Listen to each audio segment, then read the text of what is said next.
Estaba de pie frente al armario, guardando con cuidado mis blusas de seda en la maleta. Este viaje de negocios a Barcelona era especialmente importante, ya que estaba relacionado con una ronda de financiación crucial para el futuro de nuestro fondo de inversión. Sentí como mi marido, Javier Romero, se acercaba por detrás y me rodeaba la cintura con sus brazos. Apoyó la barbilla en mi hombro, y su voz, como siempre, sonó grave y cariñosa. Mi amor, te esfuerzas demasiado. ¿Por qué tanto equipaje si solo te vas unos días? Esbocé una leve sonrisa, la misma que durante los últimos años había creído que era el rostro de la felicidad. Tengo que reunirme con muchos socios. No puedo ir de cualquier manera. Lo sé, dijo, apretándome con más fuerza. Es que me duele verte siempre trabajando tan duro. Podrías dejarlo todo en mis manos y ser simplemente la señora de la casa, vivir como una reina. En otros tiempos, me habría girado conmovida para abrazarlo, sintiéndome la mujer más afortunada del mundo. Mi nombre es Elena Vargas, y soy la directora ejecutiva de Horizonte Capital, una de las firmas de capital riesgo más prestigiosas de Madrid. De cara al público, soy una mujer de carrera fría y decidida, pero frente a Javier, me convertía en una mujer mucho más tierna.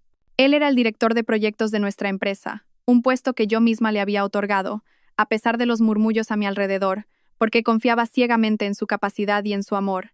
Siempre había pensado que mi éxito era también el suyo, y que la mitad de mis logros se debían a su apoyo incondicional entre bastidores. Sin embargo, últimamente, sus dulces palabras ya no lograban reconfortarme como antes. Como una pequeña fisura en una superficie de cristal perfecta, invisible a simple vista pero que amenaza con hacerse añicos al menor contacto, una vaga ansiedad comenzaba a crecer en mí. Voy a darme una ducha. ¿Puedes revisar mi agenda una vez más?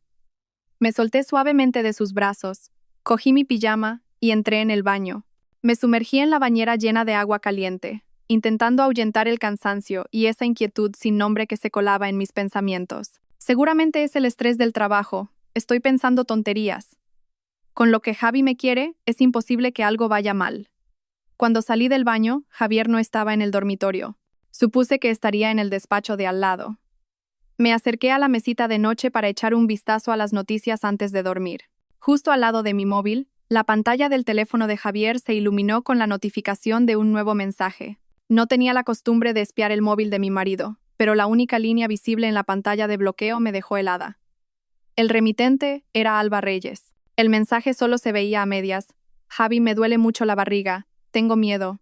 El corazón me dio un vuelco. Alba Reyes. Lo recordé. La becaria de imagen pura e inocente que Javier había recomendado con tanto entusiasmo. Me había contado que había venido sola a Madrid desde un pequeño pueblo de provincia, que vivía con dificultades, pero que era una chica muy trabajadora y con mucha iniciativa. Fui yo misma quien, gracias a un informe de rendimiento excelente que él había redactado, autoricé una bonificación especial para ella a final de año. Me duele la barriga y tengo miedo. ¿Por qué una becaria le enviaría un mensaje tan ambiguo a su jefe a altas horas de la noche? Justo en ese momento, Javier entró en la habitación. Al ver que yo miraba fijamente su teléfono, un destello de pánico y nerviosismo cruzó su rostro, pero rápidamente lo ocultó tras su sonrisa habitual. Se acercó a toda prisa y cogió el móvil. Ah, otro mensaje de spam. Últimamente no paran de llegar. Mientras hablaba, movió los dedos a toda velocidad para borrar el mensaje. Fue tan rápido que apenas tuve tiempo de ver nada más. Ah, vale, respondí, fingiendo indiferencia, aunque por dentro se había desatado una tormenta. Bueno, me voy a dormir. Descansa tú también. Me metí en la cama, le di la espalda y fingí cerrar los ojos. Escuché a Javier soltar un suspiro de alivio, y poco después, apagó la luz y se acostó a mi lado. La habitación quedó a oscuras, pero mi mente estaba más despierta que nunca. Aquello no era un mensaje de spam. Su rostro de pánico, la rapidez con la que borró el mensaje, todo lo delataba. Javier Romero. El hombre en el que había confiado con toda mi alma, el hombre con el que me casé a pesar de la oposición de mi familia. ¿Qué demonios me estaba ocultando? Su aroma familiar y el calor de su cuerpo seguían ahí, pero yo solo sentía un frío escalofriante. Sabía que no podía confrontarlo ahora. Sin pruebas, mis palabras solo parecerían los celos infundados de una esposa insegura. Él era un maestro de la actuación, y si yo daba un paso en falso, se escondería aún mejor. De acuerdo, Javier. Si quieres jugar a este juego, estaré encantada de seguirte la corriente. Este viaje de negocios a Barcelona ya no parecía ser solo por trabajo. Cerré los ojos, pero el sueño se había esfumado por completo. La guerra silenciosa acababa de empezar, y el campo de batalla era mi propia cama. A la mañana siguiente, me desperté con una sonrisa radiante, como si la noche anterior no hubiera existido ningún mensaje sospechoso. Javier pareció aliviado al verme tan alegre. Su amabilidad y atención se multiplicaron.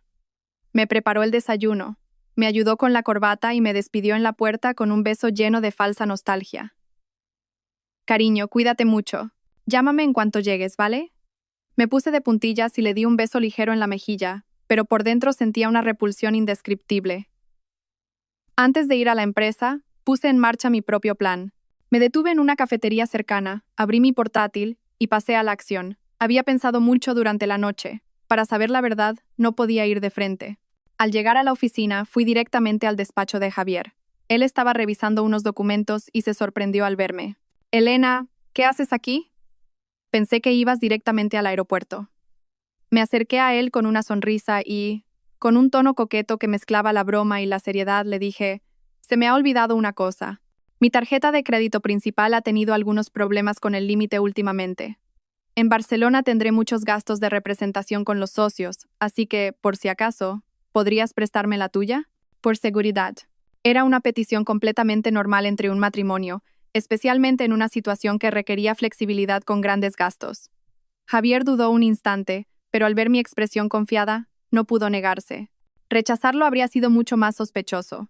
Claro que sí, mi vida. Lo mío es tuyo. Sacó encantado su cartera y me entregó su tarjeta de crédito platino. Al tenerla en mi mano, sentí que había conseguido la llave para desvelar un terrible secreto. Le di las gracias y le dije que ya tenía que irme al aeropuerto.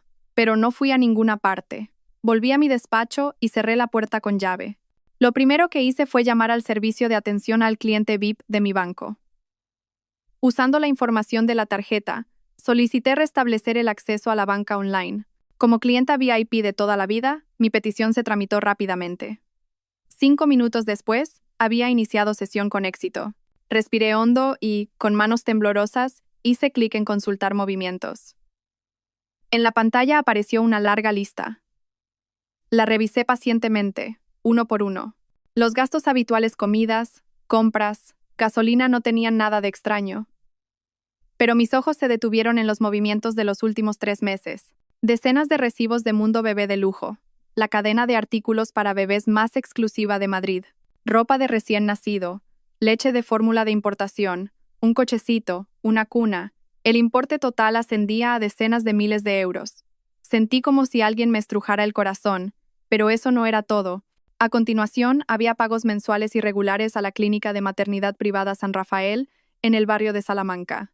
Y finalmente, el golpe de gracia, un pago de una suma considerable realizado la semana pasada. En el concepto, ponía claramente, paquete de parto VIP, Alba Reyes, Alba Reyes. Su nombre se clavó en mi corazón como un puñal. Entonces, el mensaje de anoche sobre el dolor de barriga no era mentira, eran las contracciones. Javier Romero, el hombre al que había amado, había estado usando nuestro dinero para cubrir todos los gastos de su amante, desde el embarazo hasta el día del parto. Su descaro y su vileza superaban cualquier cosa que hubiera podido imaginar. La rabia y el dolor me consumían, y estuve a punto de destrozar el ordenador. Pero me contuve. Llorar o romper cosas no serviría de nada ahora. Tenía que estar más fría y calculadora que nunca. Inmediatamente, llamé a mi mejor amiga y abogada, Beatriz Herrera. Bea, necesito tu ayuda. Mi voz temblaba sin que pudiera controlarlo. Al otro lado de la línea, Beatriz notó al instante que algo iba mal. Elena, ¿qué pasa? ¿Dónde estás? Estoy en la oficina. Javier me ha estado engañando. Su amante acaba de dar a luz. Le conté todo lo que acababa de descubrir. Beatriz me escuchó en silencio, sin interrumpirme. Cuando terminé, su voz sonó firme y racional. Elena, escúchame bien. Primero, bajo ningún concepto dejes que ese hombre sepa que lo has descubierto todo. Ahora mismo tienes la ventaja. No la desperdicies. Segundo, envíame la dirección de ese apartamento que te dijo que había alquilado barato a un familiar. Enviaré a alguien a investigar de inmediato. De acuerdo, respondí, mi voz ya recuperando la calma. La llamada de Beatriz fue como un ancla que me sacó del lodazal emocional. Bien. Entonces, ¿qué harás con el viaje a Barcelona? Miré por la ventana los rascacielos de Madrid que parecían perforar el cielo. Una sonrisa gélida se dibujó en mis labios. Por supuesto que voy a ir. Hay que llevar esta obra de teatro hasta el final. El amor había muerto. Ahora solo quedaban el cálculo y la venganza. Iba a demostrarle a Javier Romero lo cruelmente que la mujer a la que se había atrevido a traicionar y subestimar podía arrebatarle todo lo que le había dado.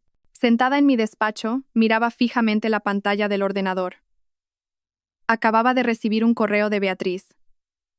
El contenido era breve, pero cada palabra golpeaba mi pecho como un martillo. Elena, he enviado a alguien a comprobarlo. No hay ningún contrato de alquiler registrado en ese apartamento del barrio de Salamanca. Según los vecinos, una joven embarazada se mudó hace unos meses. Dicen que Javier la visitaba con frecuencia, sobre todo por las noches. Ya no había lugar a dudas. La historia que había inventado sobre alquilarle el piso a un familiar pobre era solo una torpe farsa para ocultar sus mentiras y convertir mi dinero en el nido de amor de su amante. ¿Hasta qué punto me creía estúpida? Respiré hondo. El aire frío llenó mis pulmones y me ayudó a calmarme. No lloré. El dolor fue rápidamente reemplazado por la ira y la determinación. Era hora de actuar. No podía permitir que esa pareja de desvergonzados siguiera viviendo cómodamente a costa de mi esfuerzo y sacrificio. Volví a llamar a Beatriz.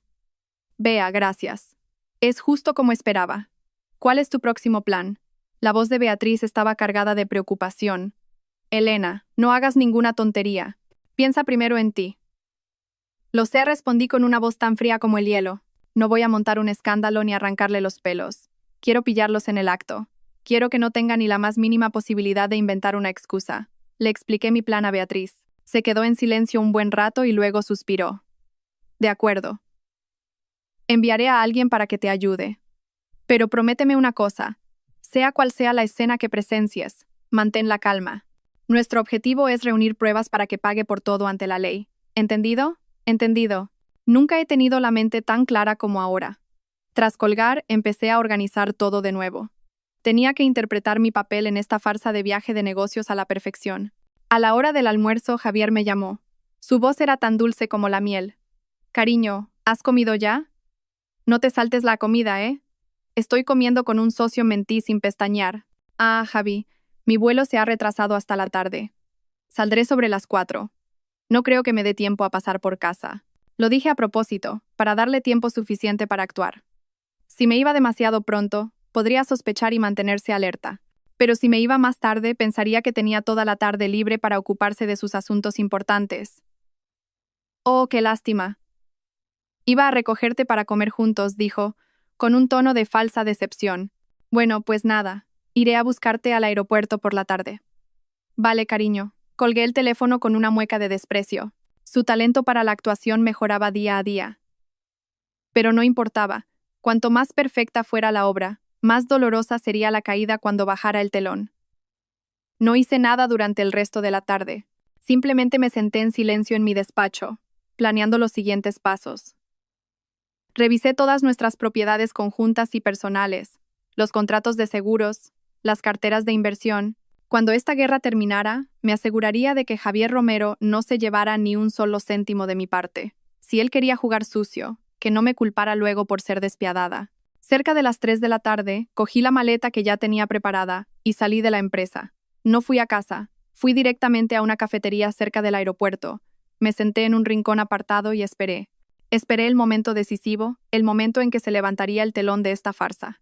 Exactamente a las 3:30, el familiar Audi de Javier se detuvo frente a la cafetería. Todavía vestía su impecable traje, con esa expresión amable y atenta. Me abrió la puerta del coche y me quitó la maleta de las manos. Cada gesto era el de un perfecto caballero. ¿Has esperado mucho? No, acabo de llegar. Le sonreí, una sonrisa que había ensayado toda la tarde frente al espejo. De camino al aeropuerto Adolfo Suárez Madrid-Barajas, no paró de darme instrucciones. Cuídate mucho allí, no te excedas. Si pasa cualquier cosa, llámame enseguida. No te lo guardes todo para ti. Apoyé la cabeza en su hombro y asentí dócilmente. Lo sé. Por dentro, mi corazón era un témpano de hielo. ¿Le diría esas mismas palabras a Alba Reyes? ¿Le susurraría esas mismas dulzuras mientras ella llevaba a su hijo en el vientre? Cuanto más lo pensaba, más asco sentía. Asco de él y asco de mí misma por haberme creído esa farsa durante años. El coche se detuvo en la terminal de salidas. Javier sacó la maleta del maletero y me acompañó dentro. Me escoltó hasta la entrada del control de seguridad, como para asegurarse de que realmente me iba. Frente a la zona de embarque me atrajo hacia él y me dio un abrazo largo y apretado. Te echaré de menos, me susurró al oído. Cerré los ojos. conteniendo el odio que bullía en mi interior. Le correspondí el abrazo y, a propósito, hablé con la voz quebrada. Yo también. Cuídate mucho tú solo en casa. Tranquila, tontita. Sonrió levemente, me soltó y me empujó suavemente hacia adelante. Venga, vete, que se te hace tarde.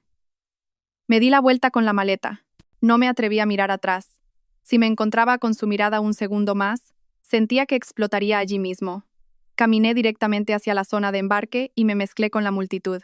Podía sentir la mirada de Javier siguiéndome desde atrás. Di un rodeo por los mostradores de facturación y entré rápidamente en un baño. Me miré al espejo. Tenía los ojos enrojecidos, pero no de tristeza sino de rabia. Respiré hondo y recuperé la compostura. 5 minutos después, salí, pero no me dirigí al control de seguridad. Tomé otro pasillo y bajé a la terminal de llegadas. Todo iba según lo planeado. Saqué el móvil y llamé a Beatriz. Ya estoy en camino. ¿Habéis empezado a seguir su coche? Sí, la voz de Beatriz sonaba firme y fiable. Acaba de salir del aeropuerto y se dirige hacia el barrio de Salamanca. Perfecto. Seguidle de cerca. Yo voy para allá ahora mismo. Colgué, salí a la calle y cogí un taxi. Mientras el taxi se incorporaba a la autopista, miré hacia atrás, al aeropuerto que se alejaba. Adiós, Javier. Tu obra de teatro termina aquí. Ahora me toca a mí dirigir el siguiente acto. El acto en el que te convertirás en el perdedor más miserable. El taxi avanzaba a través del denso tráfico de Madrid. Sentada en el asiento trasero, apretaba el móvil con fuerza, sin apartar la vista de la aplicación de seguimiento que me había enviado el detective de Beatriz. El punto rojo que marcaba el coche de Javier se movía con decisión. No tenía ninguna intención de volver a nuestra casa. Se dirigía directamente a ese complejo de apartamentos de lujo en el barrio de Salamanca. Justo como había previsto. Señor, ¿podría ir un poco más rápido, por favor? Le urgí al taxista, sintiendo que el corazón me ardía. No quería perderme ni un solo detalle. Cuando mi taxi llegó a su destino, le pedí al conductor que aparcara en un lugar discreto frente a la entrada principal del edificio. Desde allí podía observar todo claramente. Vi que el coche del detective ya estaba aparcado en un lugar sigiloso cerca. Todo estaba saliendo bien. Esperé. Cada segundo se sentía como una eternidad. No sabía qué estaba esperando, o más bien, qué temía enfrentar. A pesar de haberme preparado mentalmente, en el momento en que la verdad estaba a punto de desvelarse, mi corazón no dejaba de temblar. Era el dolor de la traición, un dolor sordo y persistente. Unos 15 minutos después, vi a Javier salir corriendo del vestíbulo del edificio. En su rostro ya no había rastro de su habitual calma y sofisticación. En su lugar había una expresión de pánico y preocupación extremas. Corrió hacia su coche y abrió de par en par la puerta delantera y la trasera. Y entonces, apareció la escena que más temía. Javier volvió a entrar corriendo en el vestíbulo y poco después salió ayudando a una mujer. Era Alba Reyes. Llevaba un vestido de premamá holgado. Con una mano se sujetaba el vientre abultado y con la otra se apoyaba firmemente en Javier, con el rostro contraído por el dolor. Estaba de parto. Javier la ayudó a subir con cuidado al asiento trasero, le abrochó meticulosamente el cinturón de seguridad y se inclinó para susurrarle algo al oído. Esa mirada tierna y preocupada, yo creía que estaba reservada solo para mí. Estaba equivocada. Podía ofrecer esa ternura a cualquier mujer que llevara a su hijo. Al presenciar esa escena con mis propios ojos, mi mundo se derrumbó por completo. Ya no quedaban ilusiones, ni un atisbo de esperanza. El amor, el matrimonio, el hogar, todo lo que había construido con esmero durante años, no era más que una farsa ridícula. Javier se subió rápidamente al asiento del conductor y el Audi desapareció a toda velocidad.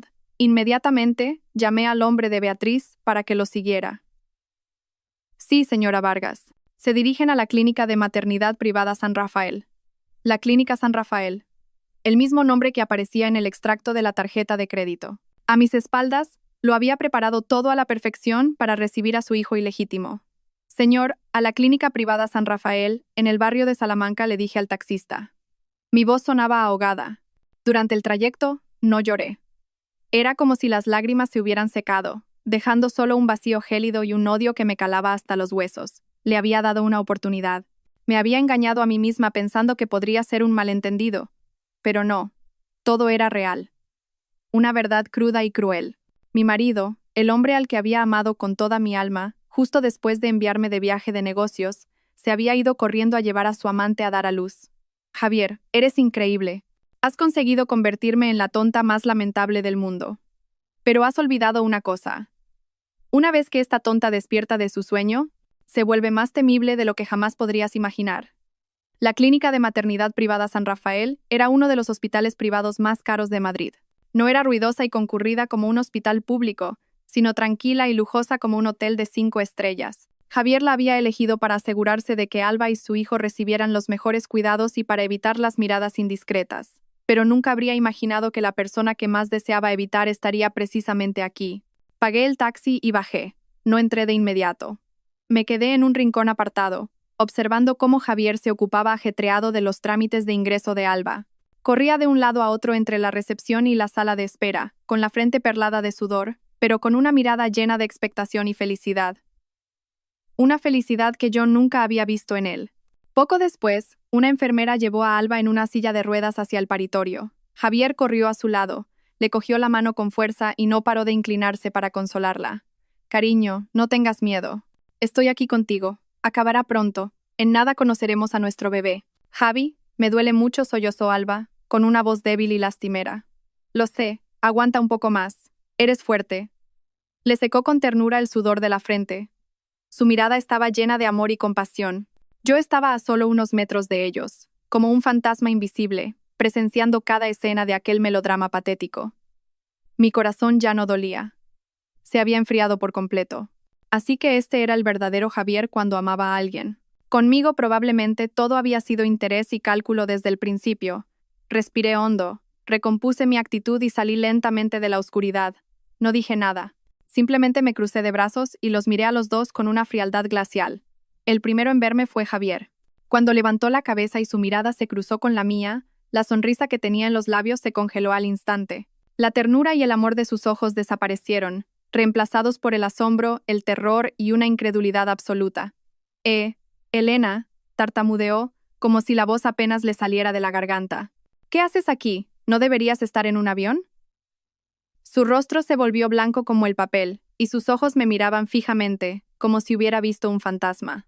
Alba, al ver la reacción de Javier, también se giró. Al verme se quedó rígida, olvidando por un momento su propio dolor. La expresión lastimera y frágil de su rostro se transformó en miedo y culpa. Esbocé una leve sonrisa, pero era una sonrisa tan afilada como una cuchilla. ¿Por qué? ¿Estás muy sorprendido, Javier? Dije, mi voz resonando extrañamente clara y tranquila en el silencioso pasillo. Parece que mi presencia ha arruinado tu bonito momento. Javier, como si despertara de una pesadilla, soltó apresuradamente la mano de Alba y se acercó a mí. Su expresión era de puro caos. Elena, escúchame. No es lo que estás pensando. Esto. Intentó buscar una excusa, pero bajo mi mirada penetrante, todas las palabras parecían inútiles. La obra había terminado, y el actor principal había sido pillado en el acto. Me quedé quieta, esperando a ver qué nueva historia ridícula era capaz de inventar. Javier se quedó paralizado en el sitio, con el rostro tan pálido que parecía azul, una imagen verdaderamente patética. Miró de mí a Alba, que seguía encogida en la silla de ruedas. Cada gesto suyo delataba su pánico. Elena, por favor, escúchame, tartamudeó, intentando cogerme la mano. Esta es Alba, una prima lejana mía. Está sola en Madrid, sin nadie que la ayude, y a punto de dar a luz, así que solo la estaba ayudando un poco. ¿Una prima lejana? Casi me eché a reír. Incluso en una situación como esta, ¿era capaz de recurrir a una mentira tan torpe y ridícula? ¿Realmente creía que podía engañarme como si fuera una niña de 3 años? ¿Ayudándola? Repetí esas dos palabras, mi voz cargada de sarcasmo. ¿Ayudarla significa pagarle un paquete de parto VIP? ¿Ayudarla significa comprarle desde los pañales hasta la leche de fórmula? Javier, ¿no crees que ya hemos tenido suficiente teatro? ¿No estás cansado?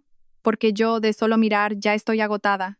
Cada una de mis palabras era como una aguja que pinchaba el globo de mentiras que él intentaba inflar desesperadamente. El rostro de Javier cambió de color. Sabía que ya no podía ocultarlo. El pánico de su cara fue desapareciendo gradualmente, reemplazado por la irritación y el enfado. ¿Me has estado siguiendo?, gruñó. Su mirada ya no era de miedo, sino de reproche. Sí, admití con franqueza, sin rehuir su mirada. Si no te hubiera seguido, probablemente seguiría creyendo como una idiota que esa mujer es tu prima lejana hasta el día que la metieras en nuestra casa con el bebé y todo. Se quedó sin palabras, incapaz de replicar. Justo en ese momento, Alba, que estaba detrás, empezó a gemir de nuevo. Su voz era lastimera. Javi, me duele. Me duele mucho. Su actuación era realmente interminable. Quería usar al niño para atraer la atención de Javier, para recordarle cuál de las dos era más importante. Javier se giró para mirarla. Un destello de compasión cruzó sus ojos. Fue esa mirada la que cortó por completo el último hilo de afecto que me quedaba. Delante de su esposa, no ocultaba su preocupación por su amante. Cuando se volvió a girar hacia mí, la ira había superado por completo su razón. Quizás porque su plan perfecto había sido arruinado, o quizás porque su máscara había sido arrancada, ya no pudo mantener su habitual compostura. «Elena, no tienes ni idea de lo que estás haciendo», gritó, su voz resonando en el pasillo. «¿Tú qué sabes? A ti solo te importa tu trabajo. ¿Alguna vez te has preocupado de verdad por mí? ¿Sabes lo que he tenido que aguantar todo este tiempo?» Lo miré, mi mirada fría como el hielo. ¿Aguantar? ¿Con qué derecho te atreves a decir esa palabra? La que ha estado aguantando he sido yo.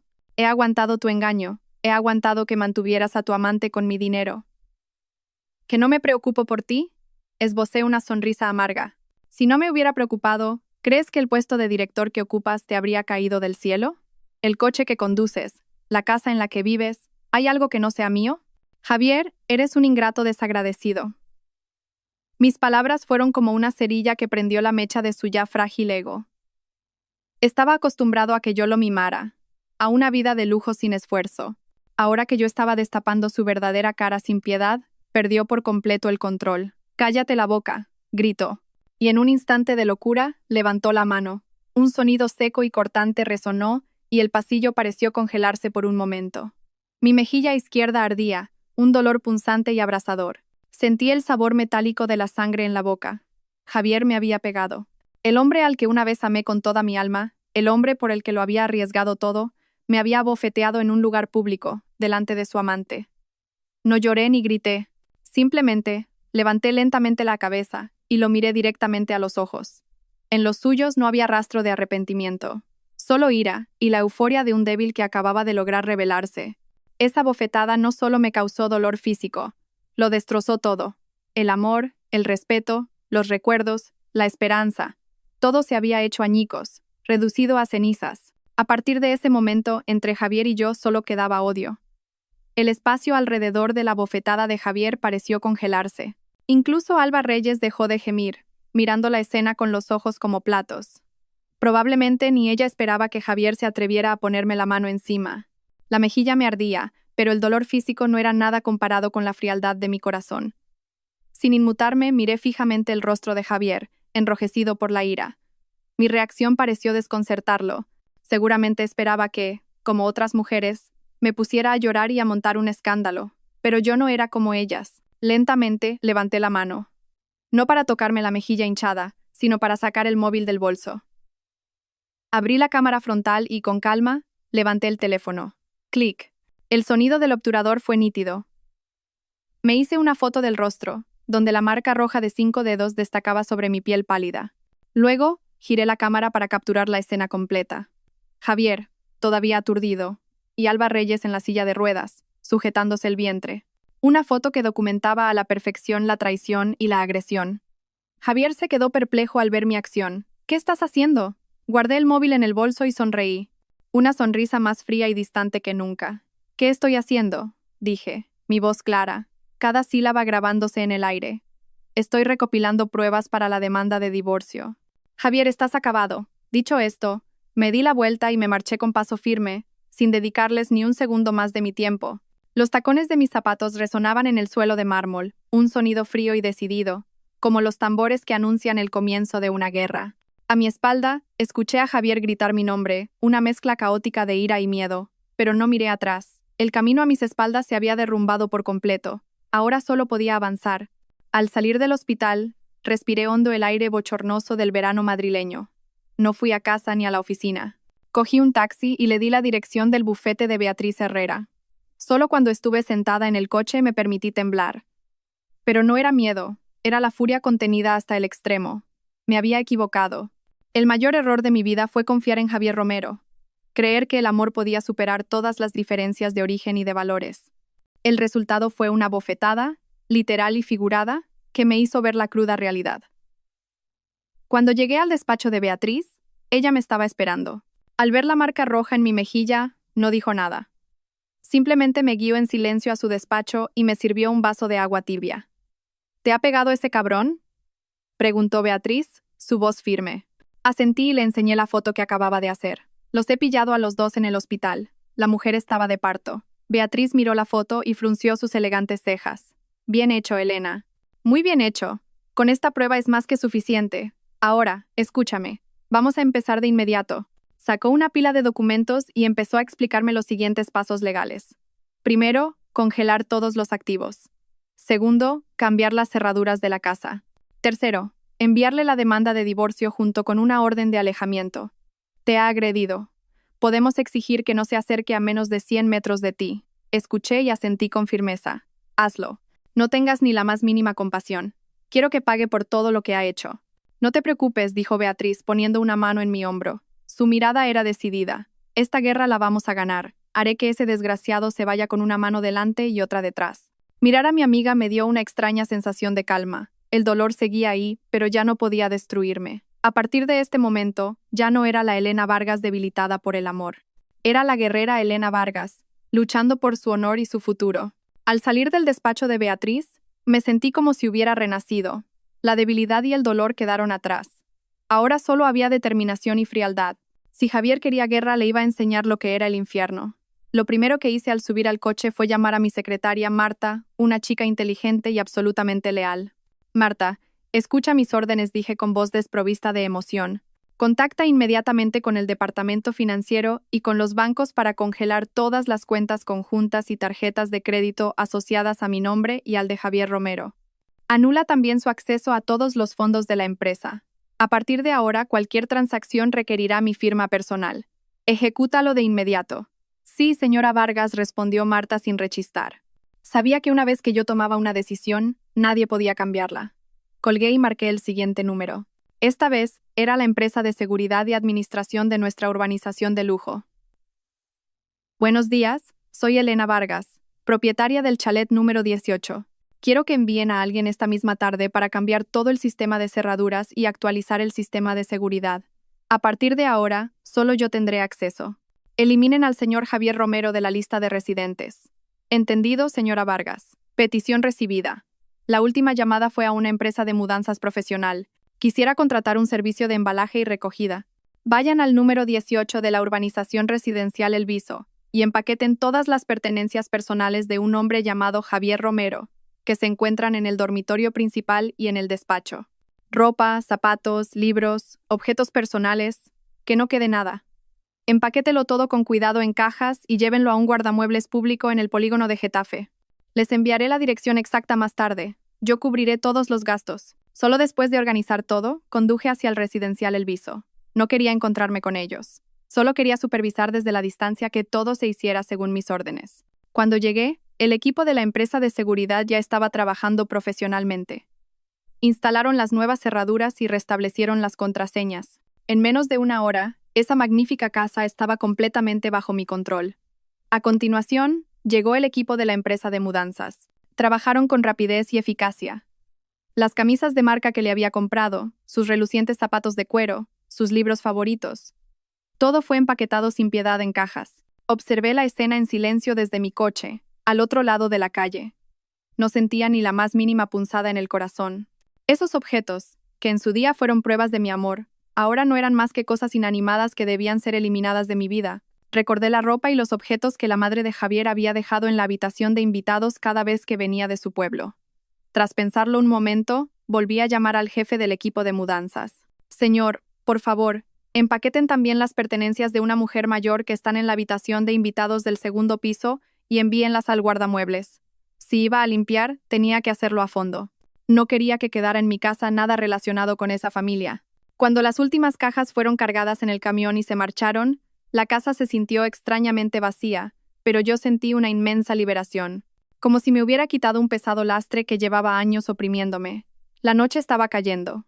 Sabía que a esa hora, Javier probablemente estaría en el hospital, embriagado por la alegría de ser padre. No tenía ni la más remota idea de que la verdadera tormenta estaba a punto de comenzar. Una tormenta creada por mis propias manos, que arrasaría con todo lo que él creía poseer. En el hospital, Javier contemplaba a su hijo recién nacido. La ira y la confusión del encuentro con Elena parecían haberse desvanecido. Solo sentía una felicidad y un orgullo infinitos. Tenía un hijo, un heredero para continuar su apellido. Alba, aunque agotada por el parto, sonreía satisfecha. «Javi, el bebé se parece tanto a ti», dijo dulcemente. «Claro», respondió Javier besándola en la frente. «Será tan inteligente y guapo como su padre». Mientras se sumía en un hermoso sueño de un futuro con dinero y un hijo, una enfermera entró con la factura del hospital. «Señor Romero, por favor, pase por administración para liquidar el resto de los gastos». «Sí, ahora mismo voy», respondió Javier alegremente. Pensó para sus adentros qué detalle por parte de Elena haber pagado ya una gran suma por adelantado. Sacó la tarjeta platino que Elena siempre le daba y se dirigió con confianza a la ventanilla. «Señor, esta tarjeta no funciona», dijo el empleado después de pasarla varias veces. «¿Cómo que no?», frunció el ceño Javier. «Vuelva a intentarlo. Esa tarjeta tiene un límite altísimo. Lo he intentado varias veces. El sistema dice que la tarjeta ha sido cancelada». «¿Cancelada?». Javier se quedó helado. Rápidamente sacó otra tarjeta, también una secundaria de la cuenta de Elena. El resultado fue el mismo. «Esta tarjeta también está cancelada». Un mal presentimiento se apoderó de él. Intentó abrir la aplicación del banco en su móvil, pero no pudo iniciar sesión. El sistema le notificó que su cuenta había sido desactivada. Justo en ese momento llegó su madre, que había venido a toda prisa desde el pueblo. Al ver a su nieto no pudo contener su alegría. «Ay, mi nieto, el heredero de la familia. Es clavadito a su padre». Pero la alegría duró poco. Javier tuvo que comunicarle que se había quedado sin un céntimo. Su madre, al oírlo, casi se desmaya y empezó a maldecir a Elena. «Esa bruja, la gallina que no pone huevos y encima celosa». Sin otra opción, Javier tuvo que pagar la cuenta del hospital con los pocos ahorros de su madre. Decidió llevar a Alba y al bebé directamente a su chalet en el barrio de Salamanca.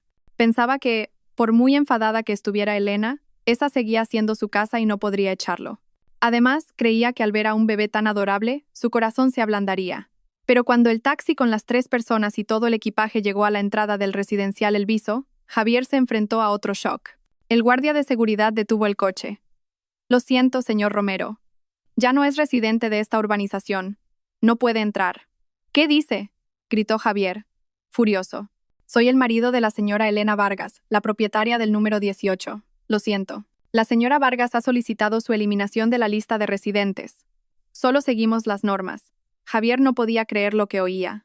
Salió del coche, corrió hacia la puerta principal y empezó a aporrear el timbre, gritando el nombre de Elena, pero solo obtuvo un silencio sepulcral como respuesta. Intentó abrir con su huella dactilar, pero el sistema dio error. Las cerraduras habían sido cambiadas. Su madre, desde el taxi, lloraba y maldecía mientras sostenía a su nieto. Alba, dolorida por la cesárea y agotada, guardaba silencio con una expresión de profunda decepción. Cuando Javier estaba al borde de la impotencia y la furia, su móvil sonó. Era un mensaje de texto de Elena. Lo abrió a toda prisa, esperando que se le hubiera pasado el enfado. Pero el mensaje era una sola frase, fría como el hielo y desprovista de emoción. «Tus cosas y las de tu madre han sido trasladadas al guardamuebles público del polígono de Getafe, almacena 234. He pagado el primer mes de alquiler. A partir de ahí, es tu problema. No vuelvas a aparecer en mi vida». Javier apretó el móvil con fuerza. Todo su cuerpo temblaba de rabia. Lo habían echado de casa, literalmente. Sin dinero y sin hogar, con una madre anciana quejándose, una amante recién parida y un bebé llorando a su lado. De la cima del éxito y la felicidad, en apenas medio día, había caído al abismo. Y quien lo había empujado no era otra que la esposa a la que había traicionado sin piedad. Después de ser expulsado de la urbanización, Javier, apretando los dientes, encontró un pequeño y húmedo estudio en las afueras. El olor a moho y el espacio reducido eran una tortura para alguien acostumbrado a una vida de lujo. Su madre, al ver la escena, comenzó a llorar y a maldecir a esa bruja. «¿Cómo se atreve a hacerle esto a mi hijo y a mi nieto, el heredero de nuestra familia? Javi, no puedes quedarte de brazos cruzados. Tienes que ir a esa empresa y reclamar tus derechos». La incitación de su madre, sumada a su propia ira y desesperación, llevó a Javier a decidir que era hora de un enfrentamiento. Creía que Elena no podía ser tan despiadada. Probablemente solo estaba enfadada, y si él iba, montaba un escándalo y la presionaba, ella acabaría cediendo. Al día siguiente, Javier y su madre se dirigieron al edificio de oficinas de Horizonte Capital. Como todavía tenía su tarjeta de acceso de empleado, pasó fácilmente los tornos de seguridad. Se dirigieron directamente al piso 38, donde estaba mi despacho. Toda la empresa se quedó atónita al ver el aspecto de Javier. Ya no era el director de proyectos elegante y seguro de sí mismo. Era un hombre desaliñado, con barba de varios días y la ropa arrugada.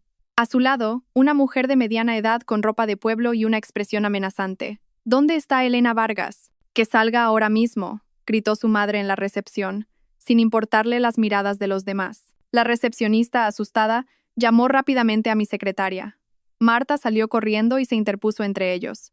Señor Romero, señora, la directora está en una reunión importante y no puede atenderles. Por favor, dejen un mensaje. ¿Qué reunión ni qué leches? La madre de Javier empujó a Marta y se dirigió hacia mi despacho. Una mujer que no puede ni tener hijos, ¿qué reunión va a tener? Solo intenta evitar sus responsabilidades. Cree que puede esconderse hoy y evitarme para siempre. Sus insultos viciosos resonaron por toda la planta. Empleados de otros departamentos asomaron la cabeza con curiosidad. Javier, en lugar de detener a su madre, se quedó de pie con una expresión de satisfacción, como si disfrutara humillándome de esa manera. La puerta de mi despacho se abrió de golpe, pero no salí yo, sino dos altos guardias de seguridad.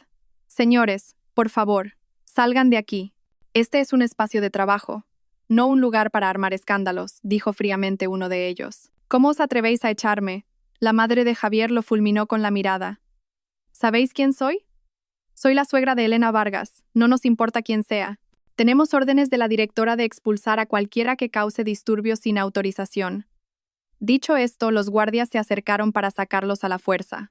Fue entonces cuando Javier gritó con voz furiosa. «Elena, sal. ¿Qué haces escondida ahí dentro? ¿Cómo puedes tratar así a tu marido y a tu suegra? ¿Acaso no tienes corazón?» Intentaba ganarse la simpatía de la gente, pero desde mi despacho solo salía el silencio. En ese momento, un hombre trajeado se acercó. Era un abogado del bufete de Beatriz Herrera. Con calma, le entregó a Javier una pila de documentos. «Señor Romero, soy el representante legal de la señora Elena Vargas. Esta es la demanda de divorcio, con pruebas adjuntas de su adulterio y violencia doméstica. Y esta es una orden de alejamiento del tribunal. A partir de este momento, si se acerca a menos de 100 metros de la señora Vargas, llamaremos inmediatamente a la policía». Javier se quedó paralizado, mirando los documentos que tenía en la mano. Demanda de divorcio, pruebas de adulterio, agresión, orden de alejamiento. Elena se había movido mucho más rápido y con más crueldad de lo que él había imaginado. Todas sus vías de escape estaban bloqueadas. Su madre, ajena a todo al ver que su hijo no reaccionaba, se envalentonó aún más. ¿Divorcio? ¿Qué divorcio ni qué 8 cuartos? En esta familia no hay divorcios. Si mi hijo ha hecho algo mal, es por culpa de esa mocosa malcriada. Como no puede darle hijos, mi hijo tuvo que buscarlos fuera. ¿No es lógico? Por favor, salgan, dijeron los guardias, perdiendo la paciencia. Uno agarró a Javier y el otro a su madre, y los sacaron sin contemplaciones a la vista de decenas de empleados. Como animales acorralados, Javier y su madre fueron consumidos por la humillación, la ira y la impotencia. Javier lanzó un último grito desesperado. «Elena, te has salido con la tuya. Pero ya verás, no te saldrás de rositas». Las puertas del ascensor se cerraron, y el silencio volvió a reinar en la planta. Yo, desde el otro lado del cristal translúcido de mi despacho, observé la escena con una sonrisa fría. «Javier, ¿qué crees que puedes hacerme ahora? Este juego lo perdiste en el momento en que me pusiste la mano encima».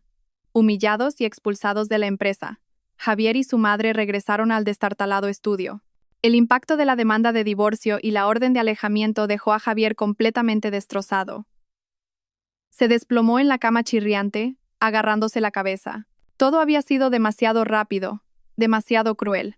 Había subestimado a Elena. No era la gata dócil que él creía poder manipular a su antojo. Era una tigresa que, una vez enfurecida, atacaba sin piedad. Su madre, después de maldecir durante un buen rato, se echó a llorar. «Ay, qué desgracia la mía. Tanto esfuerzo para que mi hijo tuviera una carrera y un buen porvenir, y mira en qué ha acabado.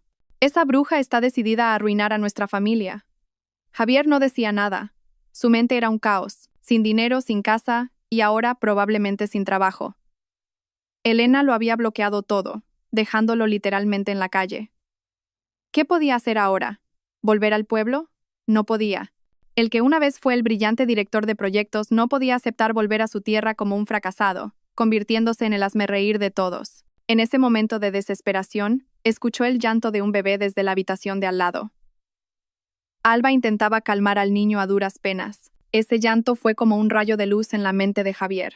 Claro, todavía le quedaba una última arma, un arma que Elena nunca podría tener. Un hijo. Se levantó de un salto y fue a la habitación de Alba. Al ver al pequeño ser en brazos de su madre, una intensa esperanza surgió en él. «Mamá, deja de llorar», dijo a su madre con voz firme. «Todavía no hemos perdido, lo tenemos a él». Señaló al bebé.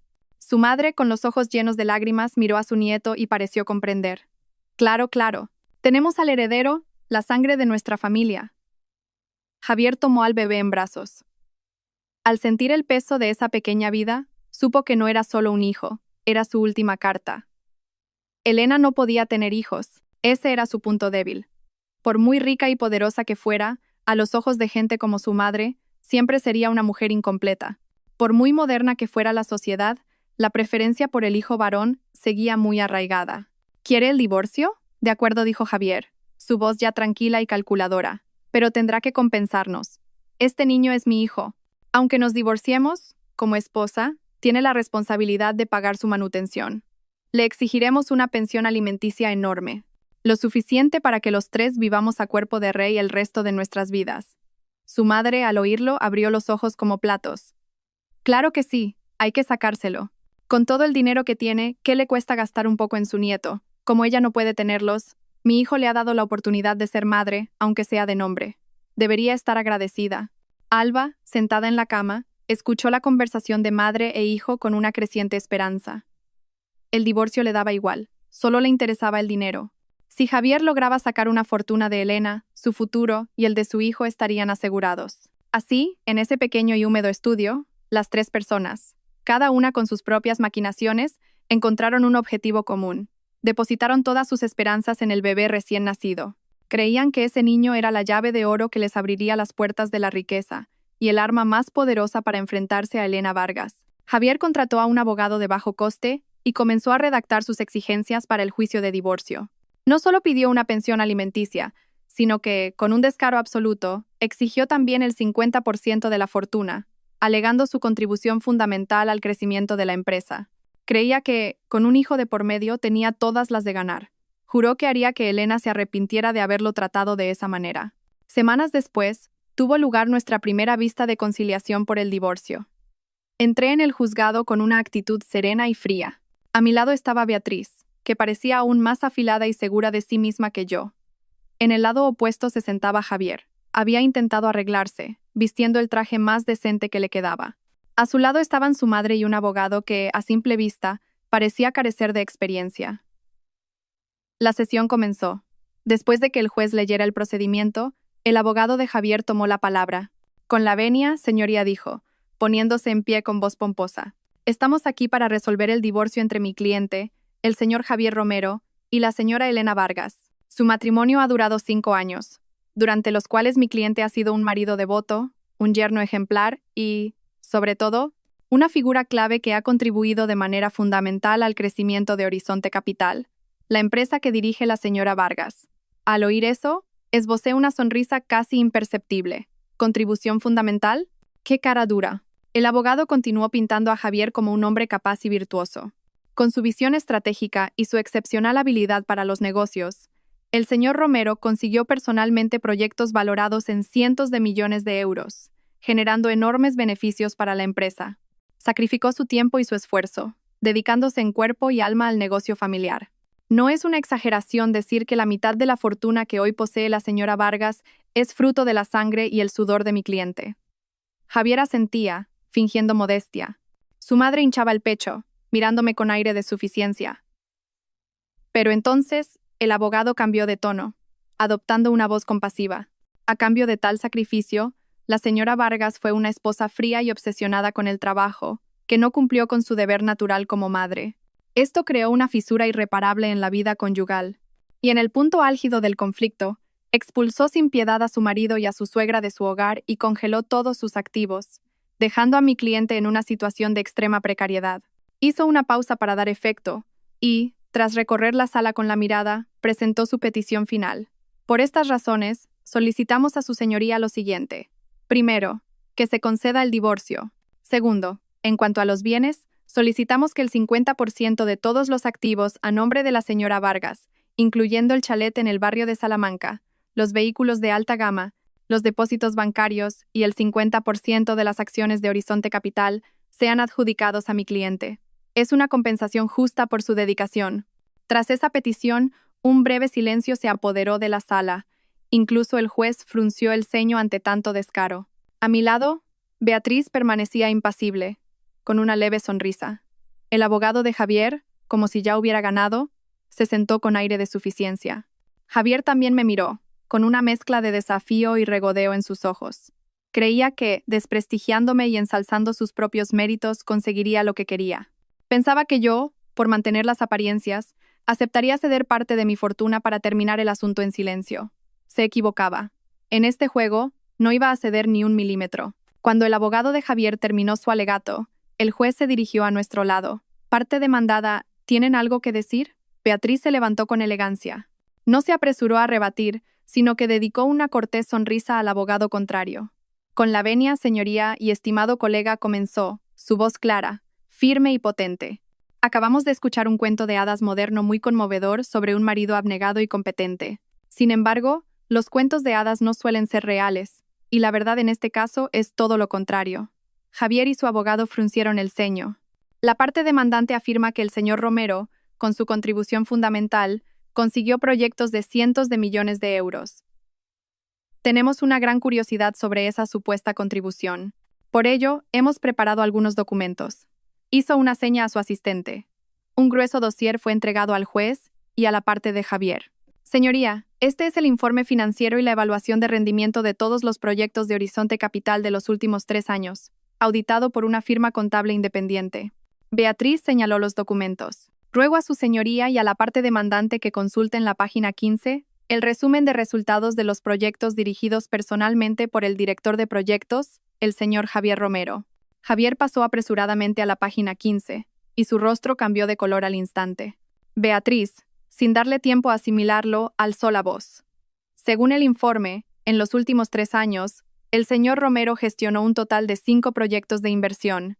El resultado fue que 3 de ellos generaron pérdidas masivas, causando un perjuicio a la empresa de más de 50 millones de euros. Los otros 2 apenas alcanzaron el punto de equilibrio, pero sus costes operativos fueron un 30% más altos que la media. Los proyectos multimillonarios de los que habla su abogado nunca existieron. De hecho, los proyectos del señor Romero fueron una carga que tuvo que ser compensada con los beneficios de otros departamentos. Un murmullo recorrió la sala. El abogado de Javier, pálido, tartamudeó. Esos datos están manipulados. ¿Manipulados?, rió fríamente Beatriz. Estimado colega, este es un informe auditado por una de las 4 grandes auditoras del mundo. Si insiste en que está manipulado, estaremos encantados de llamar a su responsable como testigo. ¿O es que su cliente es tan brillante que puede engañar a un sistema de auditoría internacional? El abogado se quedó sin palabras. Javier, con la cabeza gacha, temblaba de ira y humillación. Pero Beatriz no había terminado. Y en cuanto a la supuesta dedicación y sacrificio del señor Romero, también tenemos algo que aclarar. Es cierto que mi clienta, la señora Vargas, es una mujer dedicada a su trabajo, pero es gracias a su esfuerzo que el señor Romero ha podido disfrutar de un estilo de vida lujoso que de otro modo nunca habría soñado. Presentó otro dossier. Estos son los extractos de todas las cuentas y tarjetas de crédito que mi clienta proporcionó al señor Romero durante los últimos 5 años. Coches, ropa de marca, viajes de lujo, cenas en restaurantes caros, todos los gastos fueron cubiertos exclusivamente por mi clienta. Entonces, ¿cuál es exactamente el sacrificio del que habla el señor Romero? ¿Sacrificar su tiempo de ocio para gastar el dinero de su esposa? En ese punto, Javier no pudo más. Se levantó de un salto y señaló a Beatriz. Tú, no digas sandeces. Señor Romero, siéntese, ordenó el juez, golpeando con el mazo. Javier se sentó a regañadientes, pero su mirada hacia nosotras era asesina. Beatriz sonrió y asestó el golpe final. Y por último, señoría, respecto a la petición de dividir el 50% del patrimonio. Esta petición carece de todo fundamento, porque todos los bienes enumerados por la parte demandante, incluyendo el chalet, los coches y las acciones de la empresa, son bienes privativos de la señora Vargas, adquiridos antes del matrimonio, y existen documentos notariales que lo acreditan. Según la ley vigente, el señor Romero no tiene derecho a recibir ni un solo céntimo de dichos bienes. Un silencio total se apoderó del juzgado. La declaración de Beatriz fue como un rayo que cayó sobre Javier y su madre. Se quedaron completamente aturdidos, incapaces de creer lo que acababan de oír. Su plan de reclamar una parte de la fortuna basándose en sus supuestos méritos se había derrumbado por completo en la primera ronda. Las pruebas presentadas por Beatriz fueron como un jarro de agua fría para Javier y su abogado. Su plan de dividir el patrimonio basándose en sus méritos había fracasado estrepitosamente. El inexperto abogado de Javier estaba visiblemente nervioso, con la frente perlada de sudor. No pudo ofrecer ninguna refutación de peso. Javier mantenía la cabeza gacha, apretando los puños bajo la mesa hasta que los nudillos se le pusieron blancos. La humillación y la ira lo consumían. Nunca imaginó que Elena estaría tan preparada que no le dejaría ni una sola escapatoria. Viendo que la situación era desfavorable, el abogado de Javier cambió de táctica rápidamente. Con el permiso del juez, se levantó de nuevo. Esta vez, su voz no era de confianza, sino de compasión. Con la venia, señoría, comenzó, lanzándome una mirada de reproche. Es cierto, esos bienes están a nombre de la señora Vargas. Mi cliente, por el inmenso amor y confianza que tenía en su esposa, nunca se preocupó por esas minucias. Él creía que lo de su esposa era también suyo, que todo era para el bien de la familia. Pero se equivocaba. Hizo una pausa para crear un efecto dramático. Lo que mi cliente más anhelaba en este matrimonio no era el dinero ni el estatus. Era un hijo, el calor de un hogar completo. Pero, señoría, la señora Vargas estaba tan absorta en sus negocios que no cumplió con el deber más básico de una mujer. No pudo tener hijos. Sus palabras fueron como una bomba en medio de la sala. Todas las miradas se volvieron hacia mí. La madre de Javier aprovechó la oportunidad para empezar a sollozar lastimeramente. ¡Ay, qué desgracia la nuestra! Las nueras de otras familias les dan nietos. Pero mi hijo, que solo soñaba con tener un heredero, no pudo conseguirlo. Imagínese el sufrimiento de mi hijo, señoría. El abogado de Javier continuó con voz afligida. Fue precisamente por esta falta de afecto y por su anhelo de ser padre que mi cliente cometió un desliz. Tuvo un hijo fuera del matrimonio. Ese niño no tiene la culpa de nada. Necesita un padre y el sustento necesario para crecer sano. Mi cliente, tras ser expulsado sin piedad por la señora Vargas, se encuentra en la indigencia y no puede mantener al niño. En ese punto, su objetivo final quedó al descubierto. Por lo tanto, dijo, mirando directamente al juez, ya no solicitamos la división del patrimonio. En su lugar, exigimos que la señora Vargas, como esposa, asuma la responsabilidad de mantener al hijo extramatrimonial de su marido. Para garantizar el futuro del niño, solicitamos una indemnización y pensión alimenticia de 5 millones de euros en un único pago.